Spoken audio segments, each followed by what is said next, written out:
Kenaya, biz basseynda cho'milmoqchi edik, kupalniklarimizni yuvib qo'yuvdingizmi? Olib chiqib bering. Yuvganman Aziza, hozir olib chiqib beraman. Sen menga qara. Nima kislorodni bossan, tinchlikmi? Desa, Mamdimga keldi. Mana bunday yashaymanmi? Hali o'zim farzandli bo'lmaganman. Jiyanlaringiz kelaveradi Mamdga. Hali bu 5 mahal ovqat qil. Jonim ketib ketmay kelaverishadi. Ona, shu akamga ham hayronman-da. Akam chiqib ketganlarga necha yil bo'ldi? Har yil yozda mana shu bolalarni biz ham uyga jo'naturardi. Keyin olib kelib tashlab keturardi. Biz ham yashashimiz kerak-ku bu uyda. Domda tursa, bolani bu yoqqa jo'natib yubormaydi. Yo bo'lmasam, uchastka olsin. Mamlatta yeb ichar bor, yetkiz olmayman. Kelingiz bu yoqda charchab ketyapti. Hamma narsani, mana jiyanlarim narsa so'rayotibdi keliningizdan. O'g'lim, erkak kishini xotin buzarkan deb shuni aytisharkan-da. O'zingni esingdan chiqib qoldimi bu uynikida katta bo'lganing?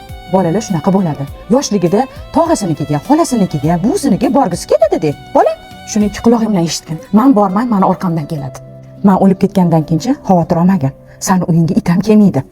Ertaga shu jiyanlaring katta bo'lganda-chi, yaxshi joylarga ishlarga kirib, sani oldinga 4 ta non ko'tarib kelsa, o'shanda bilasan. Bola, ko'nglingni kengroq qil. Xotiningga ham tushuntirgan.